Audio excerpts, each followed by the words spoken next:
How's it going? My name is Nicknatrella. I'm a student physical therapy assistant, and today my topic is stretching and its proper application around exercise. So, first things first, how many of you guys stretch like in a routine fashion? Do you guys do it daily? Is it usually around your workouts? Yes. Okay. Do you guys stretch before, after, during? Before and after. Usually Before. before. Before? Okay, Yeah. cool. And you guys heard about foam rolling before? Anyone do foam rolling? Yes. Okay, very cool. So today I'm going to talk about the three main techniques, and then I'm going to talk about the purpose of stretching and its application around exercise, right? So the first is the three main techniques. That's going to be our static stretching, our dynamic stretching, and our ballistic stretching. Static stretching is something, a type of stretch where we're going to hold that stretch for 30 seconds. This is the most traditional known form of stretching where someone's just going to hold and be static, right? Dynamic stretching is when we're taking a movement through its full range of motion. For example, we can do like arm circles forward, arm circles back. Typically, people will do 1 to 3 sets for 10 to 20 repetitions. And again, they'll try to cater that dynamic stretch to whatever kind of resistance training or exercise they're going to do.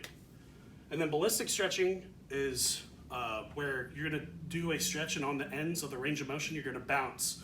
For example, like I could do this with my arms, or a lot of people do butterfly stretch and kind of bounce their legs. And this is not really a stretch that people like to do anymore. A lot of coaches will recommend against it. In fact, the American College of Sports Medicine and the American Academy of Orthopedic Surgeons warn against this type of stretching because it could cause tendonitis, it could cause damage to the soft tissues such as the ligaments and tendons.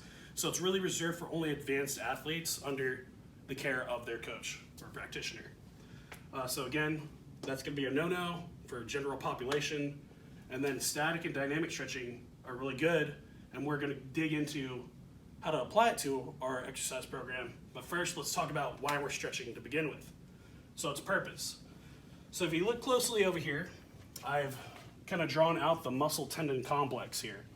And so we have two main mechanoreceptors involved in stretching.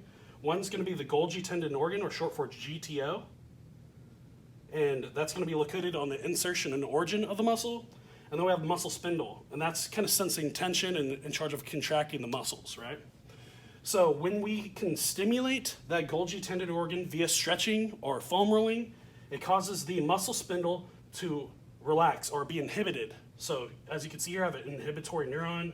We stimulate the GTO, causes the muscle spindle to relax. It overrides that muscle, causing it. So if I was like doing bicep curls and my arm was really tight, if I can stimulate through stretching or foam rolling, the bicep muscle will cause that muscle spindle to relax, so I have that full range of motion returned, right? And that's going to be more on the neurophysiological side. Now, on the mechanical side, we have something called fascia, or around the muscle, it'd be myofascia. It's basically a collagenous spiderweb encapsulating the muscle tissue. And this has a viscoelastic kind of property to it, the fascia. So that kind of elastic property is that collagenous web. A lot of people like to call it knots or adhesions. It can be bunched up, and people will foam roll or stretch to lengthen and open up that tissue. And then on the viscous side, it has like a viscous kind of property to it, so it can kind of become watery or kind of melt. So through stretching or myofascial release techniques, you can actually open up that fascia, the collagenous elastic side, and also kind of liquidify or make it less viscous, less sticky. And that's kind of the purpose and those kind of stretches. The benefits for stretching is going to be enhanced range of motion and flexibility, increased performance when done correctly in our exercise program, and then also decreased risk of injury, which is really important. Now, how do we apply these type of techniques to our exercise program? I have a little program design here to make it real simple. We got dynamic stretching we'd like to do before resistance training and more catered towards the specific movements we're going to do. So if we're going to be doing barbell squats, we're going to do a couple bodyweight squats. If we're going to do overhead press, we might do some arm circles, like I demonstrated earlier as a dynamic stretch. One, this is good for warming up the tissue. That's going to decrease the risk of injury. It's kind of like a warm-up, right? Dynamic warm-up. And then it's also going to help with the performance of that specific movement.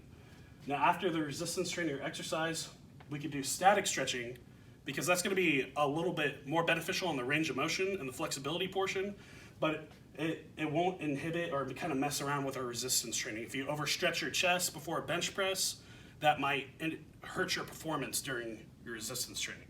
So that's why something dynamic, like doing push-ups before a bench press, might be a little bit better for preparing the muscle to be put through that movement to recruit good motor units for that.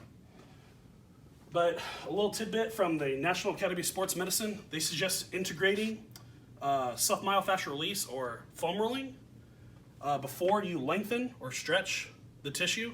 So that's going to look like if I'm doing a chest stretch, I might want to, post-workout, I might want to roll it with a lacrosse ball and then do a chest stretch against the wall. Or if I was doing a hamstring stretch, I can foam roll with a device like this. It's your standard foam roller. You'll roll that hamstring, and then you'll throw your foot up here and you'll do a hamstring stretch. And that's going to help, again, inhibit and then lengthen the tissue.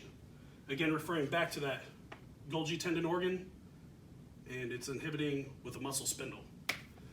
So that being said, the sources I went to the National Academy of Sports Medicine's website. It's listed here, the American College of Sports Medicine website listed here. And that will conclude my presentation today. Thank you guys so much.